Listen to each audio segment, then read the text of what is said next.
বন্ধুরা, কথায় বলে বিপদ কখনো বলে কয়ে আসে না। বিপদ এলে মনে আসে প্রবল দুশ্চিন্তা। তখন মনে হয় ঠিক কী করলে এই বিপদের হাত থেকে উদ্ধার পাওয়া যাবে। তাই মনে ভক্তি ও বিশ্বাস রেখে যদি এই সময় মা বিপত্তারিণীর পূজা করা যায়, তাহলে বিপদ ধারে কাছে ঘেঁষতে পারবে না। এবং যদি কোনো বিপদের মধ্যে এই মুহূর্তে পড়ে থাকেন, তাহলে সেই সকল বিপদ থেকে তিনিই রক্ষা করেন। প্রত্যেক বছর আষাঢ় মাসের শুক্লপক্ষের রথযাত্রার সময়কালে যে শনি ও মঙ্গলবার পড়ে, সেই শনি এবং মঙ্গলবার দিনে মা বিপত্তারিণীর পূজা সম্পন্ন করতে হয়। আর এই বছর 1432 বঙ্গাব্দ 2025 সালে আজ শনিবার দিন যেমন বিপত্তারিণী পূজা সম্পন্ন করা যাবে, পাশাপাশি আগামী 16ই আষাঢ় 1 জুলাই মঙ্গলবার দিনও এই বিপত্তারিণী পূজা সম্পন্ন করা যাবে। তাই আপনি যদি এই বিপত্তারিণী পূজা করতে চান, তাহলে এই ভিডিওটি সম্পূর্ণ মনোযোগ সহকারে দেখুন। এই ভিডিওর মাধ্যমে আপনাদের সামনে ব্যক্ত করব বিপত্তারিণী পূজা করার সময় কোন কোন বিষয়গুলি আমাদের মেনে চলা প্রয়োজন, বিপত্তারিণী পূজা কিভাবে করতে হয়, এবং সর্বোপরি মা বিপত্তারিণী পূজার ব্রত কথা ব্যক্ত করব, যেটি শ্রবণ না করলে বিপত্তারিণী পূজা অসম্পূর্ণ থাকে। তাই ভিডিওটি সম্পূর্ণ মনোযোগ সহকারে দেখুন। বিপত্তারিণী পূজা সম্পর্কে ডিটেলসে সমস্ত কিছু এই ভিডিওতে পেয়ে যাবেন। বন্ধুরা, সবার প্রথমে আপনাদের ব্যক্ত করব যে বিপত্তারিণী পূজা কিভাবে সম্পন্ন করতে হয়, এই দিন কি কি বিষয় আমাদের মেনে চলা প্রয়োজন। খুব সহজভাবেই আপনি ঘরে বসেই অথবা যে কোনো দেবীর মন্দিরে গিয়ে খুব কম খরচে আপনি মা বিপত্তারিণীর পূজা সম্পন্ন করতে পারেন। এই বিপত্তারিণী পূজা বা ব্রত পালনের ক্ষেত্রে কয়েকটি উপকরণ প্রথমেই আপনাকে সংগ্রহ করে রাখতে হবে। আর তা হলো একটি ঘট। যদি তামার ঘট হয় খুব ভালো, না হলে অন্য কোনো ধাতব পাত্রের ঘটও আপনি ব্যবহার করতে পারেন। আপনি মাটির ঘটও ব্যবহার করতে পারেন।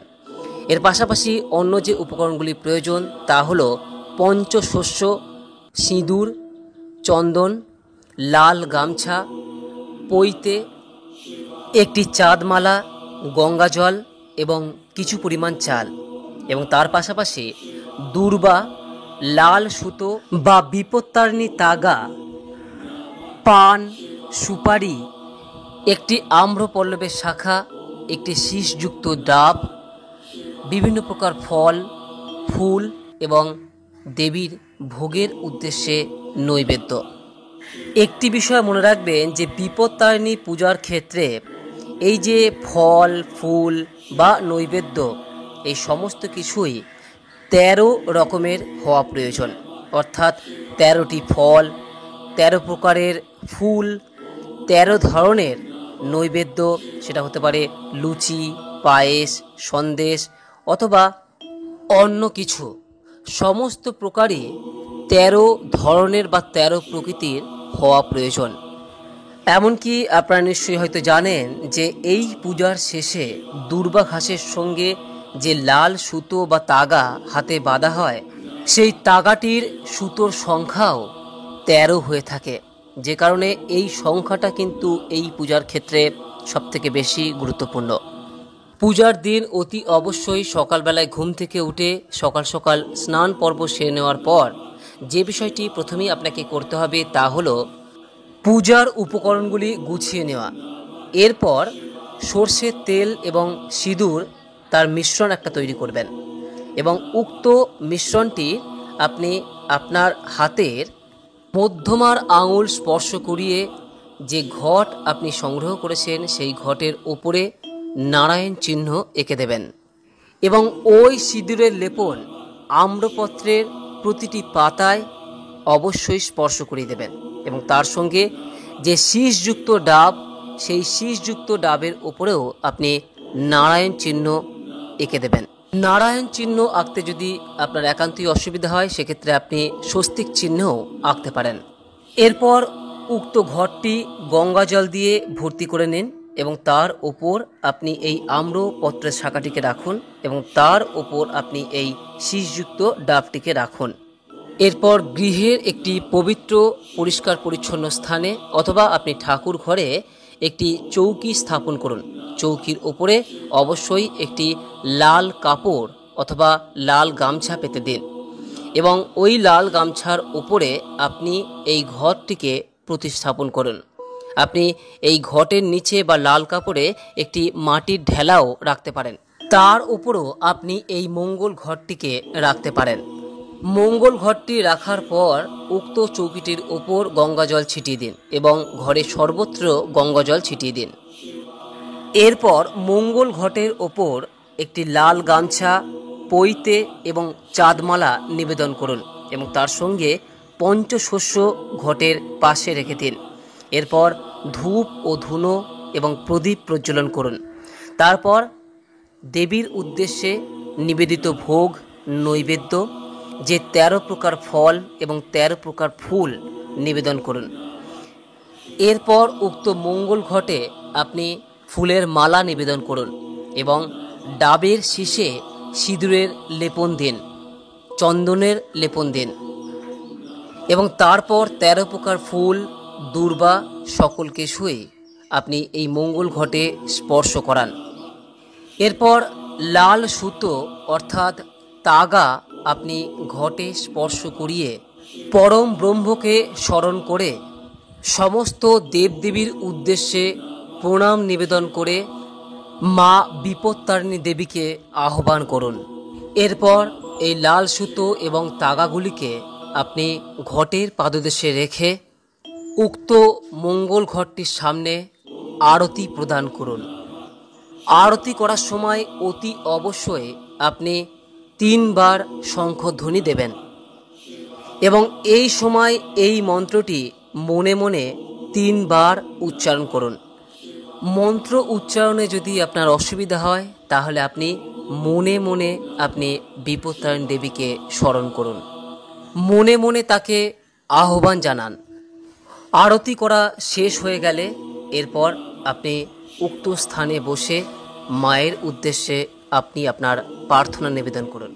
আপনার মনের মধ্যে যে সংখ্যা, যে সমস্যা তৈরি হচ্ছে সেগুলি সমস্ত কিছুই মায়ের উদ্দেশ্যে ব্যক্ত করুন এবং তার কাছে তার সমাধান চান। আপনার প্রার্থনা ব্যক্ত করার পর যে বিষয়টি করবেন তা হলো উক্ত যে লাল সুতো বা তাগাটি দূর্বা সহযোগে আপনি আপনার হাতে বেঁধে নিন, ছেলেদের ক্ষেত্রে ডান হাতে এবং মেয়েদের ক্ষেত্রে বাম হাতে। বাড়ির প্রতিটি সদস্যের হাতে আপনি এই তাগা বেঁধে দিন। যদি কোনো প্রতিবেশী এই তাগা বাঁধতে চায় তার হাতেও বেঁধে দিন। পারলে প্রতিবেশীদের মধ্যেও এই তাগাটি বিতরণ করুন এবং তারই সঙ্গে এই যে ভোগের প্রসাদ, এই সমস্ত কিছুই বাড়ির সদস্যদের সঙ্গে সঙ্গে প্রতিবেশীদের মধ্যেও তা বিতরণ করে দিন। আর হ্যাঁ, বিপত্তারিণী পূজা শেষ হওয়ার পর মা বিপত্তারিণীর এই ব্রত কথাটি শ্রবণ করুন। এটি না শ্রবণ করলে মা বিপত্তারিণীর পূজা অসম্পূর্ণ থেকে যাবে। শুরু করছে মা বিপত্তারিণীর ব্রত কথা। পুরাকালে নারদ ঋষি বেড়াতে বেড়াতে একদিন কৈলাসে এসে উপস্থিত হলেন। সেখানে শিব ও দুর্গাকে প্রণাম করে ঋষি জিজ্ঞাসা করলেন, হে প্রভু, আপনি তো মঙ্গলময় আর সব রকম মঙ্গলের কারণ। এখন বলুন তো, কি ব্রত করলে মানুষ সমস্ত রকম বিপদ থেকে মুক্তি পেতে পারে? নারদের কথা শুনে মহাদেব বললেন, যে স্ত্রীলোক বিপত্তারিণীর ব্রত করে সে সমস্ত বিপদ থেকেই উদ্ধার পায়। নারদ জিজ্ঞাসা করলেন, পূর্বে এই ব্রত কে করেছিলেন, তার নিয়মই বা কী এবং এর ফল কি? অনুগ্রহ করে কৃপাপূর্বক আমাকে বলুন। নারদের এই কথা শুনে মহাদেব বললেন, পুরাকালে বিদর্ভ রাজ্যে একজন সত্যনিষ্ঠ রাজা ছিলেন। তার স্ত্রী রানীও ছিলেন ভক্তিমতী এবং যথেষ্ট গুণ সম্পন্না। ঘটনাচক্রে এক মুচিনির সঙ্গে তিনি সই অর্থাৎ বন্ধুত্ব পাতিয়েছিলেন। মুচিনিকে তিনি প্রায়ই নানা রকম ফল ও খাদ্যদ্রব্য উপহার দিতেন। মুচিনি খুব গরিব ছিল, তবু তার খুব ইচ্ছা রানীকে কিছু দেয়।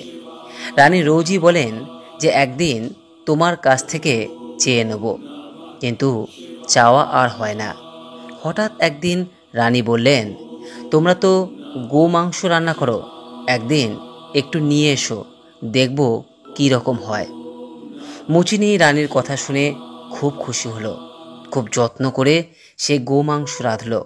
তারপর কাপড় চাপা দিয়ে রাজবাড়িতে এনে রানীকে বলল, এই যে রানীমা, দেখুন গোমাংস এনেছি। রানী সেই গোমাংস ঢাকাঢুকি দিয়ে নিজের ঘরে লুকিয়ে রাখলেন। এদিকে মুচিনি গোপনে গোমাংস আনল বটে, তবে রাজবাড়ির একটি চাকর তা দেখতে পেয়ে গেল। সে রাজাকে এসে সব কথা বলতেই রাজা এসে রানীকে বললেন, মুচিনি তোমাকে কি দিয়ে গেছে? যদি আপত্তিকর কিছু সে রেখে গিয়ে থাকে তাহলে আমি তোমার শিরচ্ছেদ করব। শিগগিরই আমাকে দেখাও। রাজার ক্রোধ দেখে রানীর অত্যন্ত ভয় হলো। কাঁপতে কাঁপতে রানী বললেন, আমার ঘরে নানা রকম ফলমূল আর ফুলি আছে প্রভু। রাজাকে এই কথা বলার পর রানী মনে মনে মা দুর্গাকে খুব ডাকতে লাগলেন। রানী মনে মনে বললেন, হে মা বিপত্তারিণী, আমি আজ খুব বিপদে পড়েছি, আমায় আশ্রয় দাও মা। এই বিপদ থেকে উদ্ধার করো মা, আমি সারা জীবন তোমার ব্রত পালন করব। রানীর প্রার্থনায় দেবী সন্তুষ্ট হয়ে অভয় দিয়ে বললেন, তোমার স্তবে আমি সন্তুষ্ট হয়েছি। তোমার ঘরে যা ছিল সেটা এখন ফল মূল হয়ে গেছে। তুমি এখন সেগুলি রাজাকে গিয়ে দেখাও, রাজা খুবই সন্তুষ্ট হবেন। মা দুর্গার কথা মতো রানী ঘরে গিয়ে দেখলেন যে চুপড়িতে গোমাংসের বদলে রয়েছে একরাশ ফল ও মূল। রানী তখন সব এনে রাজাকে দেখালেন, আর রাজাও খুব সন্তুষ্ট হলেন। মা বিপত্তারিণী দুর্গার কৃপায় রানীর বিপদ কেটে গেল। মায়ের কাছে দেওয়া কথা মতো রানী প্রত্যেক বছর এই সময় শনি ও মঙ্গলবার দিন বিপত্তারিণীর ব্রত রাখতে শুরু করল। 13 রকমের ফল, 13 রকমের ফুল, 13 গাছা লাল সুতো, 13 রকমের নৈবেদ্য মা বিপত্তারিণীর উদ্দেশ্যে নিবেদন করল। পূজার শেষে যথাযথ দক্ষিণা প্রদান করে 13 গাছা লাল সুতোর প্রত্যেকটিতে 13টি গিঁট বেঁধে পরিবারের সকলের হাতে বেঁধে দিল, স্ত্রীলোকের বাঁ হাতে আর পুরুষের ডান হাতে। এইভাবে বিপত্তারিণী ব্রতের কথা চারদিকে ছড়িয়ে পড়ল। রানী প্রত্যেক বছর আষাঢ় মাসের শুক্লপক্ষের দ্বিতীয়া থেকে আরম্ভ করে দশমীর ভেতর যে শনিবার ও মঙ্গলবার পড়ে সেই বারে এই ব্রত পালন করতে লাগলো এবং সন্তান, স্বামী, সম্পদ সমস্ত কিছুর সুখ ভোগ করে দেহত্যাগের পর স্বর্গে চলে গেলেন। এই ব্রত পালন করলে সংসারে কোনো বিপদ আপদ থাকে না। মা বিপত্তারিণী সকল বিপদ থেকে তাকে রক্ষা করেন। এই হলো বিপত্তারিণীর ব্রত কথা। শুধু মানুষ বিপদে পড়লে যে বিপত্তারিণী দুর্গার স্বর্ণপন্ন নেন তা নয়, দেবতারাও তাকে ডাকেন। যেমন যশোদা যখন কৃষ্ণকে বাইরে পাঠাতেন তখন দুর্গা নাম জপ করতেন। কালীয় দমনের সময় কৃষ্ণ স্বয়ং মা দুর্গার স্মরণ করেছিলেন। সর্বোপরি মহিষাসুরের আক্রমণে যখন সকল দেবগণ দিশেহারা, তখন এই বিপদ থেকে উদ্ধার পাওয়ার জন্য মা দুর্গাকেই স্মরণ করেছিলেন। তাই বন্ধুরা, প্রত্যেক বছর একবার হলেও এই বিপত্তারিণী ব্রত পালন করার চেষ্টা করুন। যদি শনিবার দিন সম্ভব না হয় তাহলে চেষ্টা করুন মঙ্গলবার দিন সম্পন্ন করতে। মায়ের কৃপায় আপনার ও আপনার পরিবারের সকল বিপদ দূর হবে। বিপত্তারিণীর ব্রত সম্পন্ন করার পর অবশ্যই একবার হলেও এই ব্রত কথাটি শ্রবণ করবেন। আশা করি এই ব্রত কথাটি শ্রবণ করে আপনাদের ভালো লেগেছে। এ সম্পর্কে কোনো প্রশ্ন বা মতামত থাকলে নিচে কমেন্ট বক্সে অবশ্যই জানাবেন। আপনি যদি আমাদের এই অমৃত কথার কোনো পরিষেবা পেতে চান, আপনি যদি আপনার বা আপনার পরিচিত কারো জন্মকুণ্ডলী বানাতে চান বা জীবনের কোনো সমস্যা দূর করতে চান, তাহলে ওপরে দেওয়া এই নাম্বারে যোগাযোগ করতে পারেন। এই হোয়াটসঅ্যাপ নাম্বারে যোগাযোগ করে আপনার পছন্দের প্যাকেজটি আপনি বেছে নিতে পারেন। আপনার জীবনের যাত্রায় সঠিক দিক নির্দেশনা দিতে আমরা আপনার পাশে রয়েছি। সকলেই ভালো থাকুন, সুস্থ থাকুন।